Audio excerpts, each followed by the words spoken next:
everyone, this is Vishali. I really welcome all of you on my YouTube channel. So guys, इस video में बताने वाली हूँ इस नेगेटिव मार्किंग का क्या कर सकते हैं, कैसे इस नेगेटिव मार्किंग को कंट्रोल करें और अपना रैंक बहुत अच्छा ले। सबसे पहले हम समझने की कोशिश करते हैं कि नेगेटिव मार्किंग है क्या और ये क्यों लगाई गई है। सो गाइस, अगर हम किसी दूसरे एग्जाम की बात करें, for example NCLEX, in exams में अगर आपको पास होना है तो हर क्वेश्चन को 70% सही करना होता है।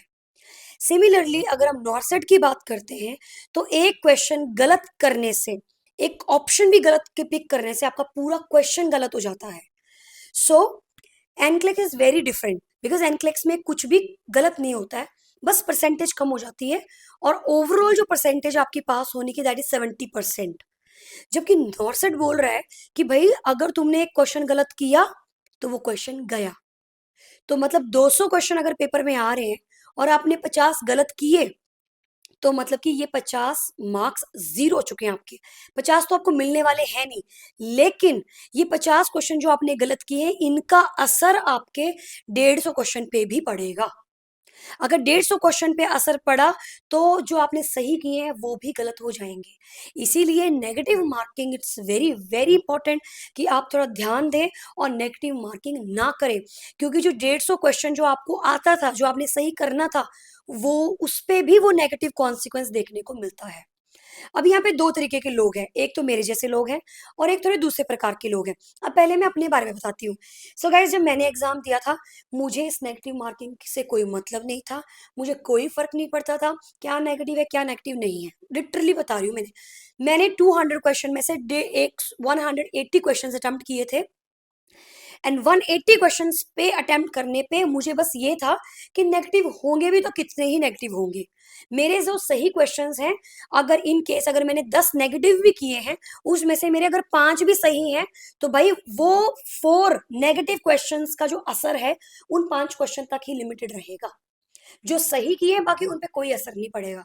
बोलने का मतलब क्या है, अगर आप कोई नेगेटिव क्वेश्चन करते हो उसका जो असर पड़ता है करेक्ट क्वेश्चन पे वो 0 पॉइंट समथिंग पड़ता है।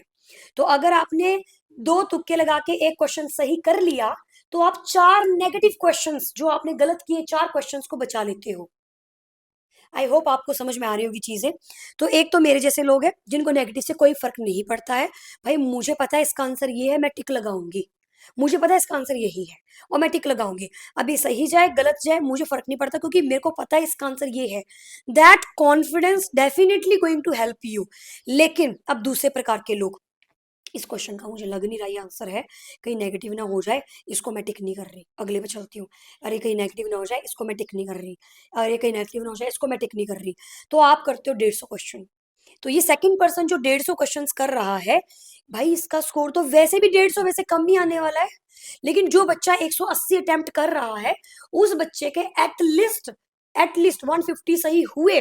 और वो जो 20 तुक्के मारे हैं उसने, अगर वो भी 20 नेगेटिव, इन केस अगर 20 क्वेश्चन उसने ऐसे किए कि हो भी सकता है नहीं भी हो सकता, बट मुझे लग रहा है कि इसका आंसर यही है। ऐसे बहुत सारे क्वेश्चन होते हैं जिनमें हमें फीलिंग आती है कि हाँ इसका आंसर ये है, but you are not sure, but your mind says, your hard work, your जो भी आपने मेहनत की है वो मेहनत बोलती है कि इसका आंसर ये हो सकता है।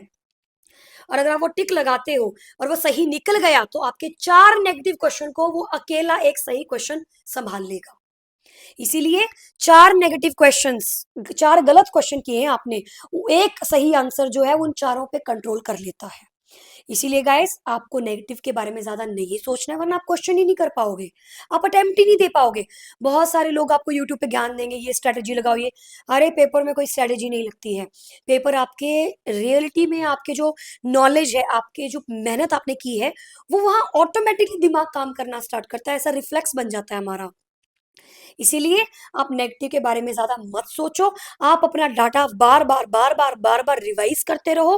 वो रिवीजन क्या करेगी, आपके माइंड में इतनी ज्यादा फ्लेक्सिबिलिटी लेके आ जाएगी ना कि क्वेश्चन देख के आप आइडिया लगा लोगे इसका ये तो है नहीं, ये ऑप्शन भी नहीं है, ये 2 ऑप्शन बचे हैं मेरे पास, ये हो सकता answer, I will go with this.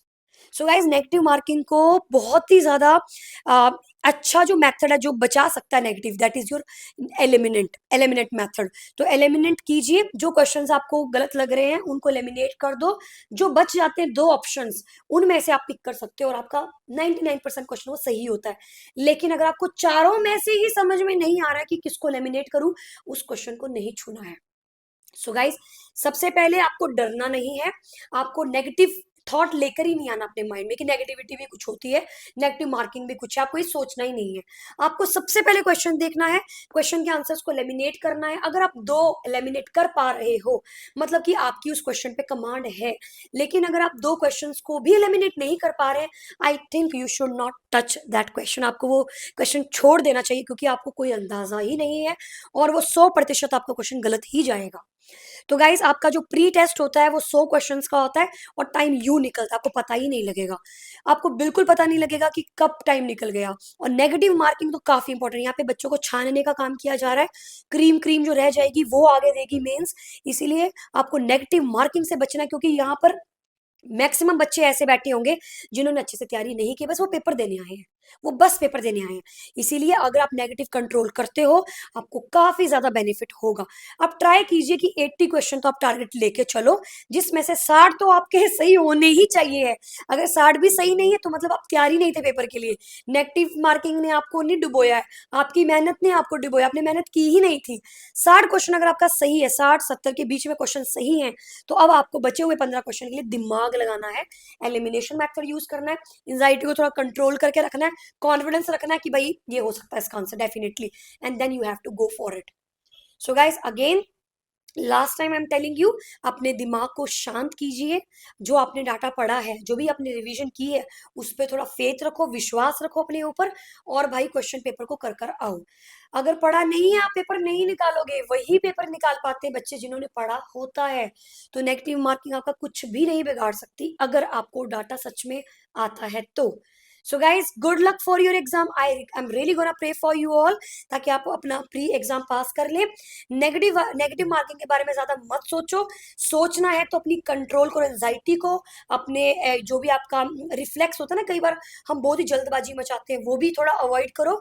थोड़ा दिमाग से काम लो, एलिमिनेट करो। लग रहा है कि मैं 2 एलिमिनेट कर पा रही हूँ, तो आप उस क्वेश्चन को टिक करो। वरना अगर आपको नहीं लग रहा मैं नहीं लेमिनेट कर पा रही हूँ, एक भी ऑप्शन लेमिनेट नहीं कर पा रही हूँ, उसका आंसर तो वैसे भी गलत ही जाने वाला है। सो प्लीज अपना जो थोड़ा सा माइंड है उसको थोड़ा रिलैक्स करके पेपर दीजिए। And guys, good luck, really good luck to all of you. And I wish जो भी मेरी वीडियो देख रहा है डेफिनेटली उनका प्री सिलेक्ट होगा। और ऑब्वियसली पढ़ना तो पड़ेगा ही, कोई मैं बाबा तो हूं नहीं कि आशीर्वाद दूंगी पेपर पास हो जाएगा। पढ़ना तो आपको पड़ेगा ही, लेकिन आप माइंड में थोड़ी विजन क्लियर रखिए अपने एग्जाम को लेके, तो आप डेफिनेटली अपना एग्जाम पास कर पाएंगे। आई स्टिल रिमेंबर, जब मैंने पेपर दिया था, मेरा नोएडा में सेंटर आया था। पेपर देने के बाद मैंने अपनी मम्मा को, ऑटो में बैठी थी, बहुत सारे बच्चे बैठे थे ऑटो में, बट मेरा थोड़ा नेचर थोड़ा सा आउटस्पोकन है, मेरे को इतना टेंशन नहीं होता। तो मैंने अपनी मम्मा को कॉल करके बोला कि मम्मा पास है। हो सकता है वो बच्चे उस टाइम पे मेरे पे हंसते होंगे कि इसको कैसे पता ये पास है, पास कैसे हो जाएगी, ऐसे पास थोड़ी ना हो जाते हैं। बट यू वॉन्ट बिलीव, मैंने अपने मदर को कॉल किया और मैंने बोला कि मम्मा मैं पास हूँ। क्वेश्चन पेपर देखकर ही आपको पता लग जाएगा कि आपकी मेहनत कितनी हुई है, आप पेपर पास कर रहे हैं कि नहीं कर रहे हैं। So just be positive, okay, just stay positive, have some faith on your self, definitely we pass your exam. Thank you so much.